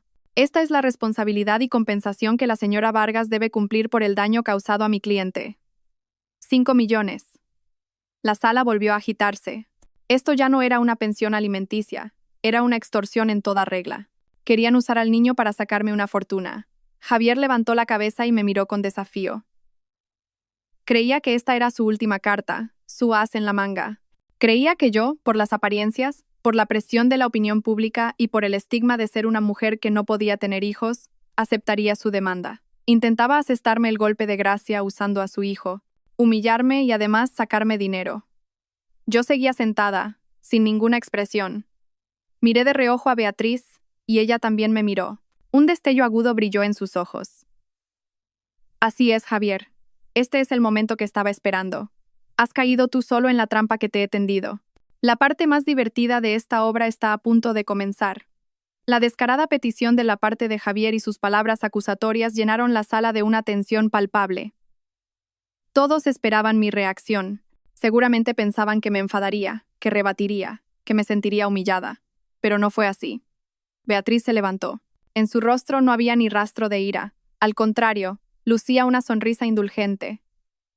Con la venia, señoría, dijo con una voz sorprendentemente serena. Entendemos perfectamente los sentimientos del señor Romero y su familia. Tener un heredero para continuar el linaje es un deseo legítimo. Ante las palabras de Beatriz, Javier y su abogado no pudieron ocultar su sorpresa. No esperaban que aceptáramos su lógica tan fácilmente. Beatriz continuó con una voz aún más empática. Mi clienta, la señora Vargas, es también una mujer de gran corazón. Aunque el señor Romero ha cometido una falta grave durante el matrimonio, ella considera que el niño es completamente inocente y merece tener el mejor futuro posible. Al oír esto, la madre de Javier dejó de llorar y una expresión de suficiencia se dibujó en su rostro. Javier también hinchó el pecho, convencido de que yo me había asustado por la presión pública y estaba lista para rendirme. Por lo tanto, dijo Beatriz, mirando directamente a Javier, en cuanto a la petición de la pensión alimenticia para el niño, mi clienta está totalmente de acuerdo. Ante estas palabras, la parte de Javier no podía creer lo que oía. ¿De acuerdo? ¿Así de fácil? Mi clienta no solo está de acuerdo con los 5 millones de euros de pensión alimenticia, continuó Beatriz, y cada palabra que pronunciaba sorprendía más a la otra parte. Está dispuesta a establecer un fondo fiduciario de 10 millones de euros para el niño, para garantizar que tenga una vida holgada hasta que alcance la mayoría de edad. 10 millones de euros. Esta cifra superaba con creces las expectativas de Javier. Se quedó atónito, y en sus ojos brilló una codicia incontenible. Su madre casi saltó de alegría. Creyeron que habían ganado, que habían encontrado mi punto débil, pero se alegraron demasiado pronto. Después de lanzar el cebo, Beatriz, lentamente, asestó el golpe final. Sin embargo, dijo, todavía con una sonrisa, pero con una mirada afilada, para garantizar que esta considerable suma llegue al destinatario correcto, y para proteger los derechos legales y el futuro del niño, tenemos un pequeño requisito, que es un procedimiento legal absolutamente estándar. Hizo una pausa y miró directamente a los expectantes ojos de Javier. Solicitamos al tribunal que ordene una prueba de paternidad por ADN para confirmar la relación biológica entre el señor Romero y el niño. Este es un paso indispensable para completar los trámites legales del fondo fiduciario y asegurar que todo se haga de forma transparente y conforme a la ley. Ante esa petición, el aire en la sala se congeló. Javier, que estaba sumido en la fantasía de los 10 millones de euros, se echó a reír al oír la demanda. Nos miró a Beatriz y a mí con una mezcla de desprecio y lástima. ¿Una prueba de ADN? Dijo con voz arrogante. Por supuesto. Totalmente de acuerdo. Temía que no os atrevierais a pedirla. Hacedla cuando queráis. Así le demostraremos a todo el mundo que soy el padre de este niño. Me pregunto con qué cara miraréis a la gente después, Elena. Pensaba que esta era una oportunidad de oro para humillarme una vez más. Creía que el resultado de la prueba de ADN sería una prueba irrefutable de su virilidad y de mi fracaso. Aceptó nuestra petición de inmediato, sin la menor vacilación. Su abogado también asintió repetidamente. Señoría, estamos totalmente de acuerdo con la solicitud de la prueba. El juez me miró y, al ver que Beatriz y yo seguíamos impasibles, asintió. De acuerdo. El tribunal aprueba la solicitud de la prueba de paternidad. Los resultados se anunciarán en la próxima vista. El juez golpeó con el mazo. La sesión había terminado. Javier y su madre abandonaron el juzgado con aire de suficiencia, convencidos de que la victoria ya era suya. Soñaban con los 10 millones de euros, y la humillación que yo estaba a punto de sufrir. Mientras los veía marcharse, esbocé una leve sonrisa. Javier, qué ingenuo eres. No te das cuenta de que tu propia confianza y arrogancia te han llevado al borde del abismo. La obra que con tanto esmero has montado está a punto de llegar a su fin. Una semana después se celebró la siguiente vista. El ambiente en el juzgado era más tenso que nunca. Javier y su madre llegaron temprano, sin ocultar su aire de suficiencia y expectación. Incluso me dedicó una sonrisa provocadora, como diciendo: «Ya verás, Alba no había venido. Probablemente estaría en casa cuidando al niño y esperando la noticia de la victoria». Yo mantenía mi expresión serena, como un mar en calma. A mi lado, Beatriz organizaba tranquilamente sus papeles, lanzando de vez en cuando una mirada significativa al lado contrario. El juez entró, y toda la sala se puso en pie y se sentó. Tras los trámites habituales, comenzó con voz solemne. Hoy, el tribunal anunciará los resultados de la prueba de paternidad por ADN, realizada por el Instituto de Medicina Legal de Madrid, entre el señor Javier Romero y el niño nacido de la señora Alba Reyes. Cogió un sobre sellado con cuidado. Toda la sala contuvo la respiración. Javier hinchó el pecho y se enderezó, listo para recibir su momento de gloria. Su madre juntó las manos frente a su pecho, rezando en un murmullo. El juez abrió lentamente el sobre y sacó el informe. Le echó un vistazo y frunció ligeramente el ceño.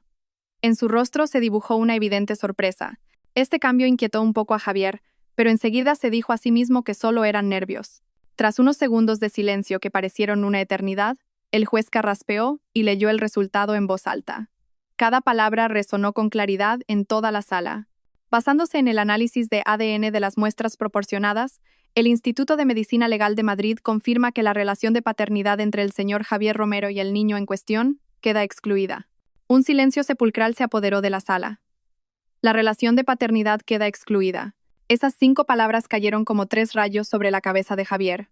La sonrisa de suficiencia que tenía en los labios se congeló y luego se hizo añicos.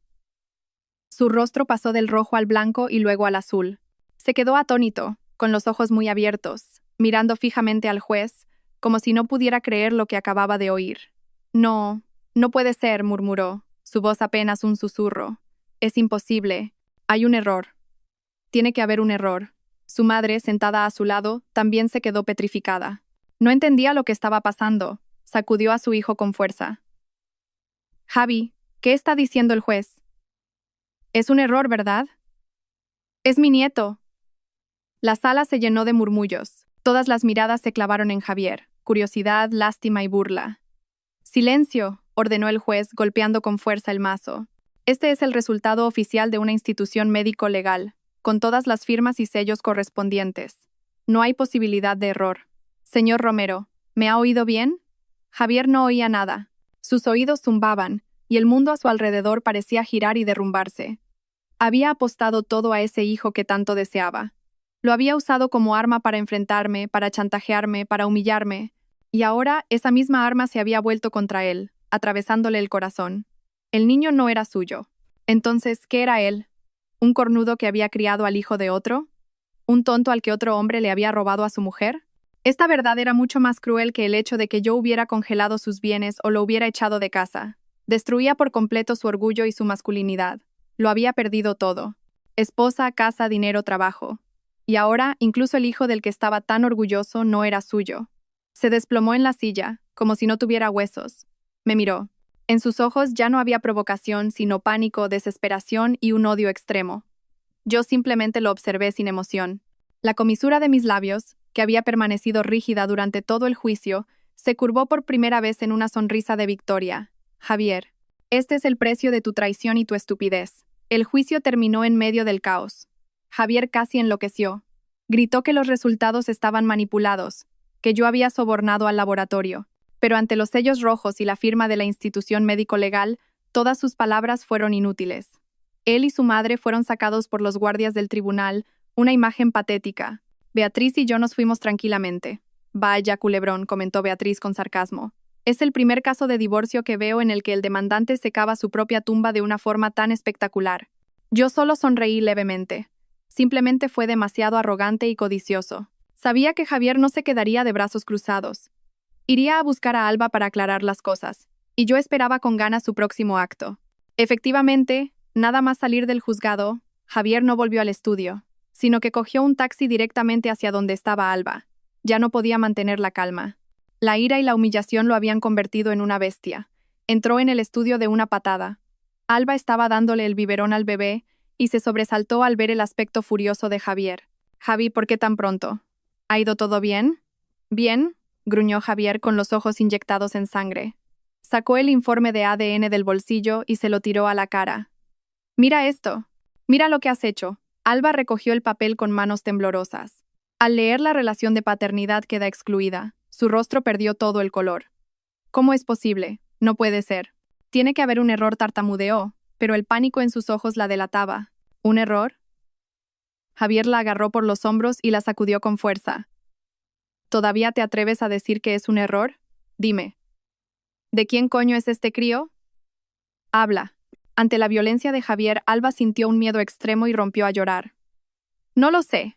De verdad que no lo sé. ¿No lo sabes? Javier se enfureció aún más, apretándole los hombros como si fuera a rompérselos. Te acuestas con otro y no sabes de quién es el hijo. Me tomas por idiota. Bajo el interrogatorio y la violencia de Javier, Alba finalmente se derrumbó y, entre lágrimas, lo confesó todo.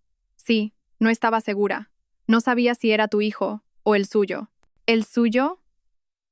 ¿Quién coño es él? Mi exnovio, sollozó Alba. Tenía mucho dinero, pero su familia se oponía a nuestra relación. Te conocí cuando estaba a punto de romper con él. Fuiste tan bueno conmigo, y al saber que tu esposa era una directora rica, pensé que si me quedaba contigo, tendría un futuro asegurado. Una farsa planeada. Así que mientras estabas conmigo, Seguías viéndote con ese tipo, dijo Javier, su voz temblando de rabia. Alba asintió, llorando desconsoladamente. Lo siento.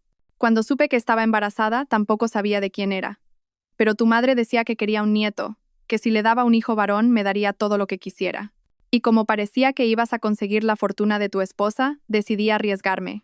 No sabía que acabaría así. Cállate, gritó Javier, empujándola bruscamente sobre la cama. Se quedó de pie, jadeando. Se sentía completamente vacío. Él no había sido más que un peón en el juego de ajedrez de ella. Un simple recambio, un tonto que criaba al hijo de otro. El dulce amor, la fragilidad lastimera, todo había sido una actuación. Ella nunca lo había amado de verdad. Solo había amado el dinero y el estatus que él podía proporcionarle. Javier se echó a reír, una risa histérica y desoladora. Se reía de su propia estupidez. Había abandonado a una esposa capaz y rica que se lo había dado todo, para correr tras una zorra manipuladora. A cambio de un amargo engaño, lo había perdido todo. Su farsa de amor había llegado a su fin, revelando la verdad más cruda y miserable. La verdad sobre el niño revelada en el juicio fue el golpe de gracia que destrozó por completo a Javier. Se quedó inmóvil, mirando al vacío, como una estatua sin alma. Todos sus planes y esperanzas se habían desvanecido como el humo. No solo había fracasado, sino que se había convertido en el hazmerreír más miserable. El juez, golpeando el mazo, lo devolvió a la realidad. Con una mirada severa pero con un atisbo de compasión, dictó la sentencia final. Tras examinar todas las pruebas y las declaraciones de las partes, el Juzgado de Familia de Madrid dicta la siguiente sentencia. La sala guardó un silencio sepulcral. Artículo 1. Se concede la demanda de divorcio entre el demandante, don Javier Romero, y la demandada, doña Elena Vargas. A partir de hoy, la relación matrimonial entre ambos queda oficialmente disuelta. Javier no reaccionó. El divorcio, que una vez consideró una vía para liberarse de mí y quedarse con mi fortuna, era ahora una amarga realidad. El juez continuó, sin cambiar el tono. Artículo 2.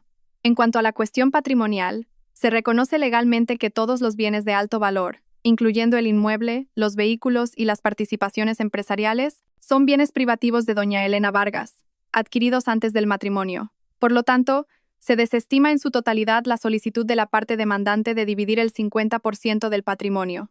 El señor Romero no tiene derecho a ninguna participación en dichos bienes. Su madre, sentada en la parte de atrás, casi se desmaya al oír esto. A pesar de todos sus insultos y lágrimas, no podía creer que su hijo no fuera a recibir ni un céntimo. Su sueño de convertirse en la suegra de una mujer rica, de vivir en un chalet y viajar en coches de lujo, se había hecho añicos. Pero lo peor estaba por llegar.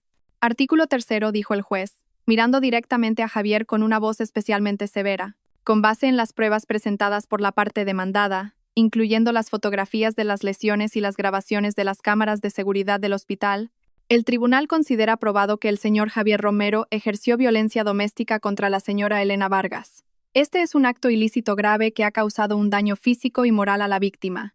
Javier se estremeció y levantó la cabeza.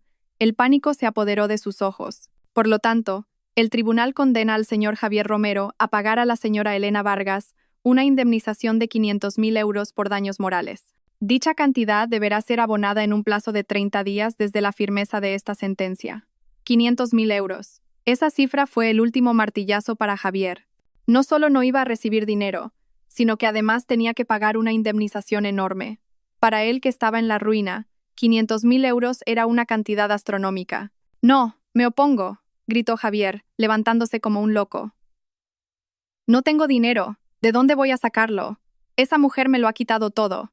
Quiere matarme. ¡Silencio!, ordenó el juez, golpeando con fuerza el mazo. Tiene derecho a apelar en un plazo de 15 días. Si no cumple la sentencia, se enfrentará a las consecuencias legales. Se levanta la sesión. El juez se levantó y se fue, dejando atrás a un Javier derrumbado y una sala llena de murmullos. Lo había perdido todo. Esposa, casa, coche, dinero, trabajo. Incluso el hijo del que estaba tan orgulloso no era suyo. Y ahora, además, cargaba con una deuda enorme. De ser un director de proyectos que vivía a cuerpo de rey, había pasado a ser un indigente endeudado y el hazmerreír de todo el mundo. Salí del juzgado tranquilamente con Beatriz. Al pasar junto a Javier ni siquiera lo miré. Para mí, ya era un completo desconocido, un recuerdo sucio que debía ser borrado. Su madre, al verme pasar, intentó abalanzarse sobre mí, gritando insultos. Zorra, has arruinado a mi hijo. Víbora, no morirás en paz. Pero antes de que pudiera tocarme, los guardias del tribunal la detuvieron. Seguí caminando, sin mirar atrás. Sus insultos eran ahora para mí como el viento que roza mis oídos. Al salir del juzgado, la deslumbrante luz del sol de verano me recibió. Respiré hondo. Mi pecho se sentía extrañamente ligero. La guerra había terminado y yo había ganado. Pero no era una victoria alegre, era simplemente el punto final necesario a un error del pasado. A partir de ahora, Javier Romero y su familia no tendrían nada que ver con mi vida. Él tendría que enfrentarse solo a las consecuencias de sus actos, sin un céntimo, endeudado y criando al hijo de otro. Esa era, sin duda, la sentencia más justa para un traidor. La vida sin Elena Vargas fue para Javier peor que el infierno. No solo se quedó en la ruina, sino que además cargaba con una deuda de $500,000. Alba, al ver que Javier ya no tenía ningún valor, contactó rápidamente con su rico exnovio y huyó, dejando atrás al niño y todo el caos. Javier tuvo que aceptar todo tipo de trabajos precarios para sobrevivir y pagar la leche del bebé. El que una vez vistió trajes de diseño y condujo coches de lujo, ahora cargaba sacos en el puerto y hacía de peón en obras. Esta cruda realidad casi lo volvió loco. En su desesperación volvió a pensar en mí. En la vida de lujo del pasado, en mi supuesta debilidad. Creyó que yo solo estaba enfadada, y que si se mostraba verdaderamente arrepentido, mi corazón se ablandaría. Decidió hacer una última apuesta. Apelar a la compasión. Una tarde de lluvia torrencial, Javier y su madre se presentaron en el edificio de Horizonte Capital. En lugar de su aspecto desaliñado, llevaba la ropa más limpia que tenía, aunque vieja y gastada. Los guardias de seguridad los detuvieron en el vestíbulo. Lo siento, la directora Vargas ha dicho que no los recibirá. Pero Javier estaba preparado. En lugar de armar un escándalo, se arrodilló de repente en medio del concurrido vestíbulo. Por favor, se lo ruego, gritó con voz ronca y lastimera. Déjenme verla. Solo quiero pedirle perdón. He sido un necio, lo he hecho todo mal. Su acto atrajo inmediatamente la atención de todos. Empleados de otras empresas, clientes que entraban y salían, todos se detuvieron a mirar. Su madre se unió a la actuación. Se sentó en el suelo, llorando y lamentándose del sufrimiento de su hijo y de la crueldad de su exnuera. Mi nuera es rica y ha abandonado a mi hijo. Lo desprecia porque ahora es pobre. ¿Dónde se ha visto una mujer tan despiadada? El vestíbulo se convirtió en un circo. La noticia no tardó en llegar a mis oídos. Marta entró corriendo en mi despacho, preocupada. Directora, el señor Romero y su madre están montando un escándalo en el vestíbulo. Está de rodillas y no se mueve. Yo estaba revisando un informe de proyecto. Ni siquiera levanté la vista. Déjalos, dije fríamente. Que actúen. Quiero ver cuánto aguantan. Pero Javier fue más persistente de lo que pensaba. A pesar de la lluvia cada vez más intensa y de las miradas de la gente, permaneció arrodillado durante 2 horas. Estaba pálido y empapado, una imagen verdaderamente miserable. Finalmente decidí poner fin a la farsa. No quería que la imagen de la empresa se viera perjudicada por esos miserables. Me levanté y bajé directamente al vestíbulo. Mi aparición causó aún más revuelo. Javier, al verme, me miró como si viera a su salvadora. Se arrastró de rodillas e intentó agarrarme las piernas. Elena, por favor, Elena. Levantó la cabeza, su rostro demacrado cubierto de lluvia y lágrimas. Perdóname solo esta vez. Me equivoqué. Soy un cabrón, peor que un animal. Nunca debí pegarte, nunca debí traicionarte. Empezó a bofetearse, el sonido resonando en el vestíbulo. Mira, ya he recibido mi castigo. Lo he perdido todo. Mi vida no es vida. Elena, todavía te quiero. ¿No podemos volver a empezar? Te prometo que nunca más te haré daño. Seré tu esclavo para siempre. Una actuación patética. En el pasado, quizás me habría ablandado, pero la Elena de ahora tenía el corazón de piedra. Retrocedí un paso para evitar sus manos sucias. Miré al hombre arrodillado a mis pies con ojos impasibles. Levántate, Javier. No ensucies el suelo de este edificio. Mi voz fría lo dejó atónito. ¿Qué me quieres? Me reí. No, tú no me quieres a mí. Querías la vida de lujo que yo te proporcionaba. Y ahora que lo has perdido todo, vuelves con esta actuación. ¿No es así? No, no es verdad, negó apresuradamente. Te he querido de verdad. Basta, lo corté. Estoy harta de oír esa frase. Lo nuestro se acabó el día que me pusiste la mano encima. Da gracias de que no te haya denunciado por difamación y agresión. Me volví hacia el jefe de seguridad. Saquen a estas 2 personas. Si continúan armando escándalo, llamen a la policía. Dicho esto, me di la vuelta, sin darle más oportunidades de hablar. Elena, No te vayas, gritó Javier desesperado mientras los guardias se lo llevaban. Elena, eres una mujer sin corazón. Te arrepentirás. Juro que te arrepentirás. No me arrepentiré. Quien debe arrepentirse eres tú, Javier. Y te arrepentirás el resto de tu vida. Después de ser expulsado miserablemente de la empresa, el camino de Javier para apelar a mi compasión quedó completamente cerrado. La desesperación se convirtió en ira. Un hombre acorralado a menudo recurre a la locura, y Javier no fue una excepción. Cambió a su última táctica, la amenaza y la extorsión. Días después, recibí un correo electrónico de una dirección desconocida. Era de Javier. El contenido ya no era una súplica lastimera, sino una amenaza descarada. Elena, no empujes a la gente al límite. Sé que lo que más temes es perder tu reputación. Tu fondo de inversión está en pleno crecimiento. ¿Cómo reaccionarían tus inversores si empezaran a circular rumores sobre la vida privada complicada de su directora, sobre cómo trató cruelmente a su exmarido, o incluso sobre secretos empresariales poco transparentes? Fui director de proyectos. Conozco algunos de tus secretos. No querrás que acaben en la primera plana de los periódicos, ¿verdad?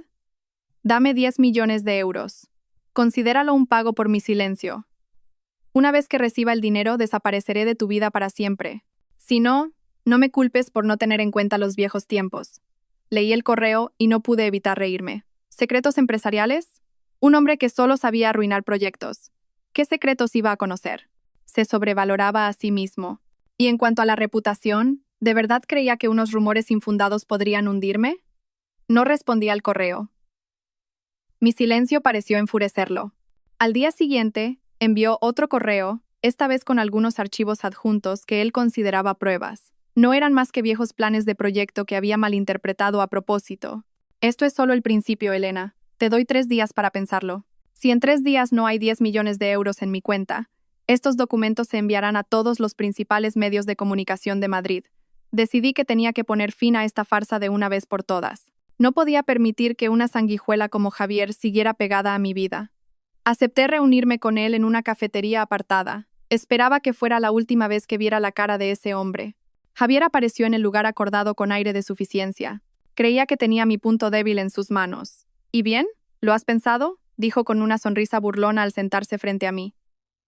No dije nada. Simplemente saqué mi tablet, la puse sobre la mesa y giré la pantalla hacia él. Antes de hablar de los 10 millones de euros, creo que hay algo que deberías ver. En la pantalla se estaba reproduciendo un video. Era la grabación de las cámaras de seguridad del hospital de aquel día. El video mostraba claramente, desde todos los ángulos, la escena en la que Javier me gritaba, me insultaba y me abofeteaba sin piedad. El rostro de Javier cambió de color al instante. «¿Tú, de dónde has sacado esto?» «No necesitas saberlo», respondí fríamente.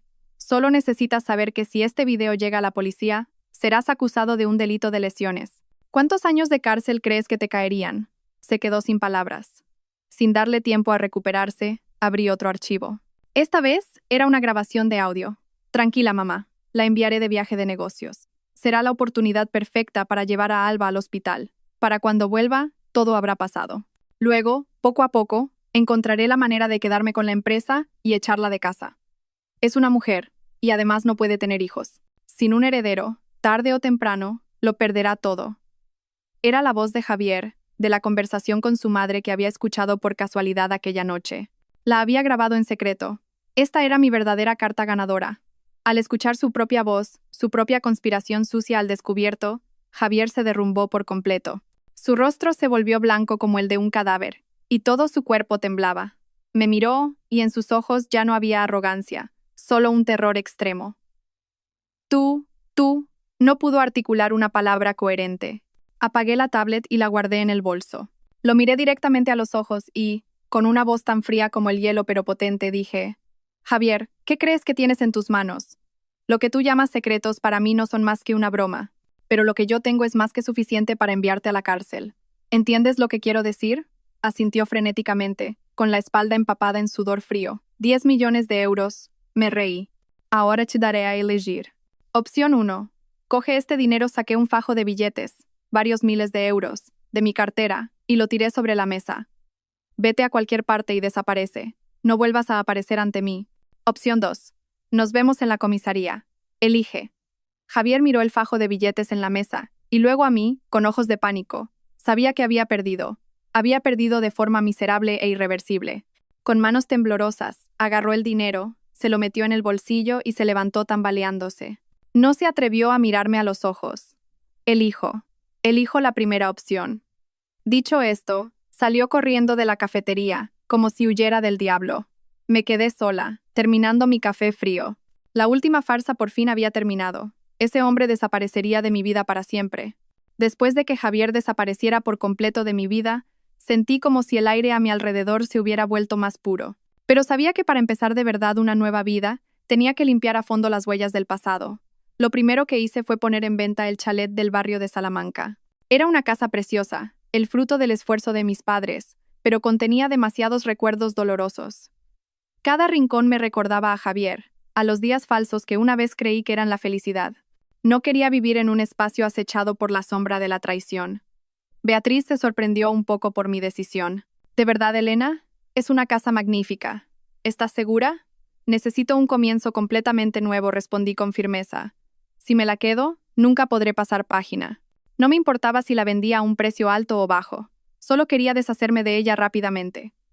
Gracias a su ubicación privilegiada y su diseño de lujo, la casa encontró pronto un nuevo dueño. El día que firmé el contrato, no sentí ni una pizca de nostalgia, solo una inmensa liberación, como si me hubiera despojado de un pesado caparazón que me había oprimido durante años. A continuación, decidí llevar a cabo una reforma a gran escala en Horizonte Capital. El caso de Javier, como director de proyectos, había puesto de manifiesto las lagunas en nuestro sistema de gestión de personal y evaluación del rendimiento. No podía permitir que algo así volviera a ocurrir. Convoqué una reunión de emergencia con todos los directivos y jefes de departamento. Cuando entré en la sala de reuniones, noté cierta sorpresa en sus rostros. Durante las últimas semanas, debido a mis asuntos personales, había delegado muchas tareas en mis subdirectores. Algunos habían empezado a difundir rumores maliciosos, sugiriendo que mis problemas familiares me habían distraído del trabajo y que mi posición se estaba debilitando. Hoy iba a callar todos esos rumores. Me presenté ante ellos con un traje elegante y autoritario. Mi expresión era fría, y recorrí la sala con una mirada penetrante. Buenos días a todos, comencé, mi voz potente y clara. No he convocado esta reunión para hablar del pasado. El pasado debe dejarse atrás. Hoy vamos a hablar del futuro de Horizonte Capital. Anuncié una estrategia de crecimiento completamente nueva, un plan ambicioso y audaz centrado en la inversión en alta tecnología y en los mercados globales. Analicé en profundidad el potencial, los riesgos y la hoja de ruta para su ejecución. Cada cifra, cada gráfico, cada argumento que presenté era agudo, lógico y convincente. La sala de reuniones escuchaba en silencio, absorta en mis palabras. Su sorpresa inicial se fue transformando en admiración. Estaban viendo a una Elena Vargas completamente diferente. No a la mujer atormentada por problemas familiares, sino a una líder del mundo de los negocios, llena de sabiduría, audacia y determinación. Para ejecutar esta estrategia continué, necesitamos una organización eficiente y limpia. Por lo tanto, a partir de hoy, voy a reestructurar por completo el sistema de evaluación del rendimiento, KPI, en todos los niveles. Desde los empleados hasta los jefes de departamento, todos los puestos serán reevaluados en función de su capacidad y resultados reales. Quien trabaje bien, será ascendido y recompensado. Quien no cumpla con las expectativas, tendrá que marcharse. Horizonte Capital no es un lugar para holgazanes. Ante mi declaración tajante, algunos de los que se sintieron aludidos cambiaron de color, pero la gran mayoría mostró una expresión de gran entusiasmo. Vieron un nuevo futuro y nuevas oportunidades para la empresa y para ellos mismos. La reunión terminó con un consenso unánime y un gran optimismo. Después de que todos se fueran, me quedé sola en la sala, contemplando el espectacular paisaje de Madrid a través del enorme ventanal. La tormenta había pasado. Las cenizas de un matrimonio fallido, lejos de sepultarme, me habían hecho renacer, más fuerte y sólida. El pasado estaba liquidado. El futuro se abría de par en par ante mí, y yo, Elena Vargas, estaba lista para conquistarlo. Medio año pasó en un abrir y cerrar de ojos. El bochornoso verano de Madrid dio paso a un suave otoño. Mi vida, después de la terrible tormenta, finalmente había encontrado la calma. Ya no vivía en el chalet del barrio de Salamanca. Lo había vendido sin remordimientos junto con los malos recuerdos. Ahora vivo en un ático en el centro de la ciudad, con una vista panorámica del deslumbrante perfil nocturno de Madrid. Es más pequeño, pero es enteramente mío, sin rastro del pasado. Cada mañana me levanto a las 6, no por la presión del trabajo, sino para dedicar una hora al yoga. He aprendido a respirar profundamente, a sentir mi paz interior. Mi instructora de yoga dice que mi energía ha cambiado mucho. Ya no tengo esa coraza defensiva y afilada. Ahora transmito una calma y una fuerza que nacen de dentro. El trabajo en Horizonte Capital, tras la drástica reforma, ha entrado en una trayectoria vibrante. Los audaces proyectos que propuse al principio se encontraron con no poco escepticismo, pero ahora están generando enormes beneficios, acallando todas las especulaciones y reafirmando mi sólida posición. Ya no necesito esforzarme por demostrar nada. Mi capacidad y mis resultados son la respuesta más contundente. Los fines de semana ya no los dedico a trabajar sin parar. Paso tiempo con mis padres. Comemos comida casera y escucho sus historias. Al verme completamente recuperada de la sombra de un matrimonio fallido, ellos también se han quedado tranquilos. Mi padre, que ha pasado toda su vida en el mundo de los negocios, me dio una palmada en el hombro y me dijo: «Hija, ahora sí que te has convertido en una verdadera adulta». Esta tarde he quedado con Beatriz en una tranquila tetería. Mi mejor amiga sigue tan aguda y enérgica como siempre. «Mírate», dijo Beatriz después de dar un sorbo a su té, examinándome de pies a cabeza. Definitivamente, una mujer está más guapa cuando no le pertenece a nadie. Con esta aura, hasta yo me enamoraría de ti. Me eché a reír. No seas exagerada. Es solo que ahora estoy más tranquila. No es solo tranquilidad, dijo Beatriz con sinceridad. Es libertad. Antes, por muy fuerte que fueras, siempre llevabas encima un grillete invisible llamado Javier Romero. Siempre tenías que pensar en sus sentimientos, en guardar las apariencias por él. Pero ahora vives solo para ti. La de ahora es la verdadera Elena Vargas. Reflexioné en silencio sobre sus palabras. Tenía razón. Antes, vivía para el amor, para un hombre que no lo merecía. Me puse yo misma los grilletes y me agoté. Ahora que me los he quitado, me doy cuenta de lo amplio y azul que es el mundo. Gracias, Bea. Sin ti no habría superado todo esto tan fácilmente. Entre nosotras no hacen falta las gracias, sonrió Beatriz. Verte bien es la mejor recompensa para mí. Por cierto, ¿hay algún hombre que haya llamado la atención de nuestra directora últimamente? Negué con la cabeza. Todavía no pienso en eso. Por ahora quiero disfrutar de esta vida de soltera. El amor ya no era lo más importante para mí. Estaba bien si no lo tenía. Había aprendido a darme felicidad a mí misma. No necesitaba a nadie para sentirme completa. Seguimos charlando un buen rato. La suave luz del sol de la tarde entraba por la ventana, tiñéndolo todo de un tono dorado. Mirando a la gente que pasaba ajetreada por la calle, sentí una extraña paz. La tormenta había pasado de verdad. Solo quedaba un cielo despejado y una nueva vida esperándome. Mi vida transcurría con esa calma. Me centraba en mi trabajo, en mi bienestar y en las personas que quería. El nombre de Javier Romero y los recuerdos asociados a él habían sido relegados a un rincón de mi mente, cubiertos por el denso polvo del tiempo. No es que intentara olvidarlo a propósito, simplemente había dejado de importarme. Para mí, era menos que un extraño. Un día, en una cena benéfica para empresarios, escuché una conversación por casualidad. Quien hablaba era el señor García, un antiguo socio. Estaba comentando con otros el caso del problemático hijo del presidente del grupo inmobiliario Acosta. ¿No se han enterado?, dijo el señor García en voz baja y con aire de cotilleo. El hijo del presidente Acosta ha tenido que lidiar con un buen lío últimamente. Resulta que la joven amante que tenía por ahí se acostó con otro tipo y tuvo un hijo suyo, y se enteró después de que naciera. Dicen que el joven Acosta se enfureció tanto que mandó a unos matones a darle una paliza al tipo ese. Yo estaba cerca, con una copa de vino en la mano, y al oírlo me detuve un instante. La historia me resultaba familiar. ¿De verdad?, preguntó otro con curiosidad. ¿Y quién es ese tipo para tener tantas agallas? Al parecer, era un tipo que antes tenía una buena posición. Era director o algo así en la empresa de su exmujer, continuó el señor García con desprecio. Pero el muy idiota la engañó y su mujer lo echó a la calle sin un duro. Al quedarse sin dinero, se fue a por la amante del joven Acosta para sacarle tajada, y se creyó que el hijo de otro era suyo. Vamos, el hazmerreír de toda la ciudad. Aunque el señor García no dijo el nombre, supe que estaban hablando de Javier Romero. Exmujer directora, infidelidad, arruinado, confundir al hijo de otro, todos los detalles encajaban a la perfección. Así que eso era. Después de que yo lo destapara todo, Alba fue descubierta por su verdadero amante, el hijo del presidente Acosta. Y el pobre cornudo, Javier, se convirtió en el blanco de su ira.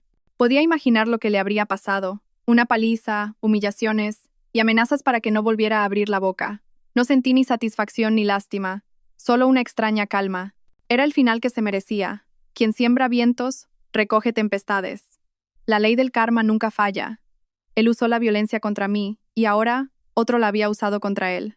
El ciclo lo había iniciado él, y él debía asumir las consecuencias. Me di la vuelta en silencio y salí al balcón. La brisa nocturna de Madrid soplaba suavemente. Di un sorbo a mi vino. Un sabor amargo se extendió por mi boca. Días después recibí una llamada de Beatriz. «Elena, ¿te has enterado?» «Lo de Javier». «Sí, algo he oído», respondí con indiferencia. «Ya lo sabías», rió Beatriz. «Me lo ha contado un amigo de la policía. Al parecer le rompieron varias costillas y ha huido al pueblo. Está endeudado hasta las cejas y ha tenido que vender la casa familiar para pagar sus deudas. Y su madre, por el disgusto, ha caído enferma y no se levanta de la cama. Realmente, cada uno cosecha lo que siembra». Sí, respondí sin emoción. «¿No te sientes ni un poco satisfecha?», preguntó Beatriz. Guardé silencio un momento y luego dije: «No, Bea.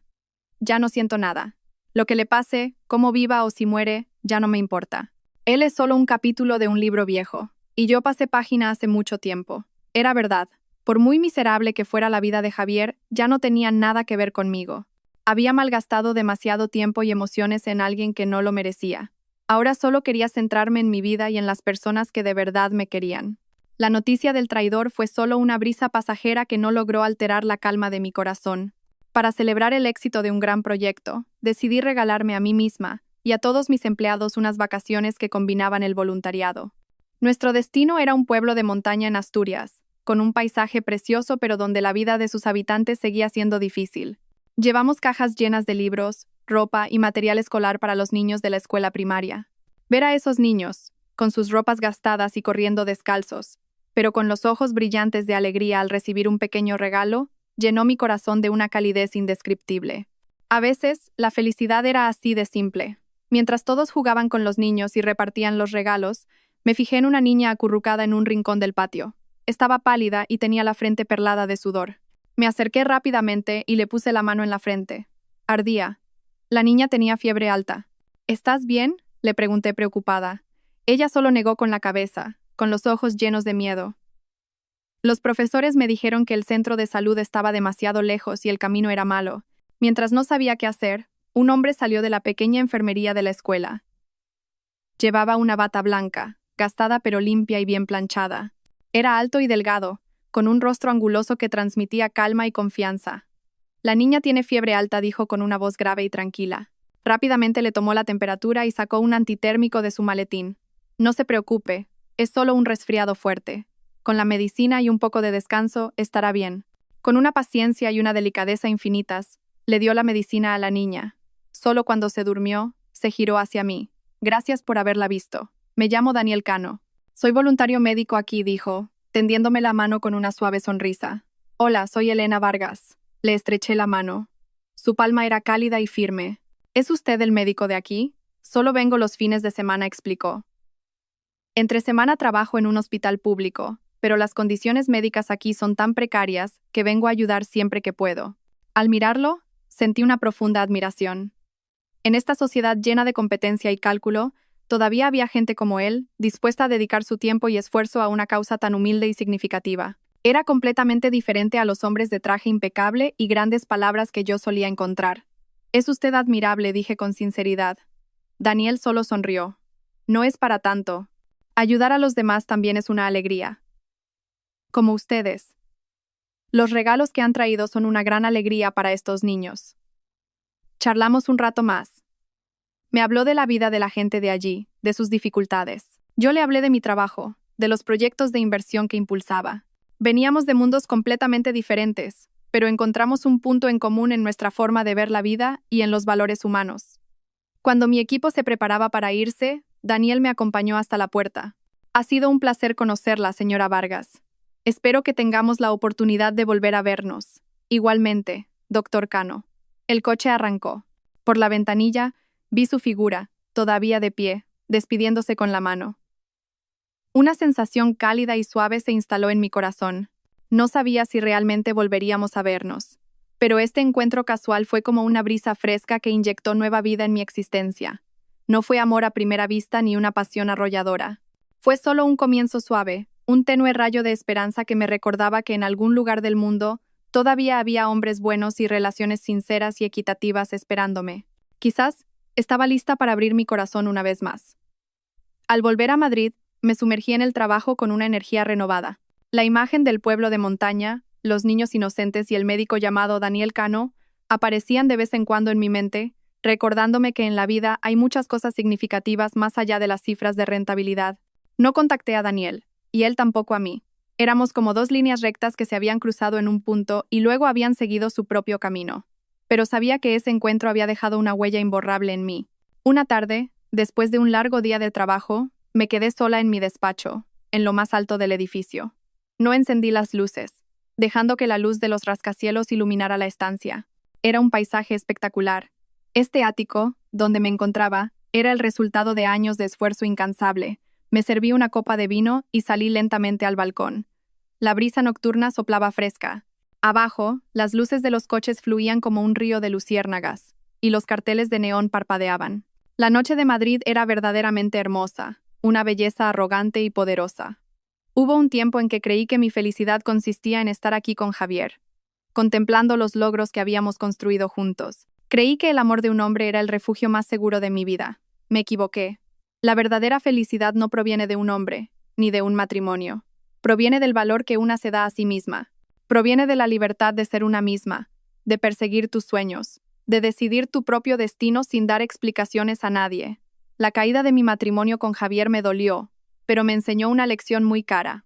Me hizo darme cuenta de que la única persona en la que debo confiar es en mí misma. La fuerza interior, la independencia económica y la autonomía mental son los bienes más preciados, los que nadie puede arrebatarte. La tormenta había pasado. Las cenizas del pasado, lejos de sepultarme, me habían hecho renacer, como un ave fénix, más fuerte y radiante. Di un sorbo al vino. Un sabor agridulce se extendió por mi boca. Ya no sentía amargura ni odio. Ahora, en mi corazón solo había calma y una fe inquebrantable en el futuro. Quizás algún día me vuelva a enamorar. Podría ser Daniel Cano, o podría ser otro hombre que lo merezca. Pero enamorarme o no, ya no era lo más importante, porque sabía que podía vivir una vida plena y feliz por mí misma. Sonreí. Una sonrisa genuina, que nacía desde lo más profundo de mi ser. Miré al cielo estrellado y sentí que podía abrazar el mundo entero. Elena Vargas, no necesitas un rey para ser una reina. Ya tienes tu propio reino, y mereces todo lo mejor que este mundo puede ofrecer. Gracias a todos por seguir. Espero que esta historia despierte su interés por los temas sociales. Si te conmueve, dale like, comenta, comparte y suscríbete a mi canal. Juntos difundamos energía positiva y protejamos la luz. Gracias.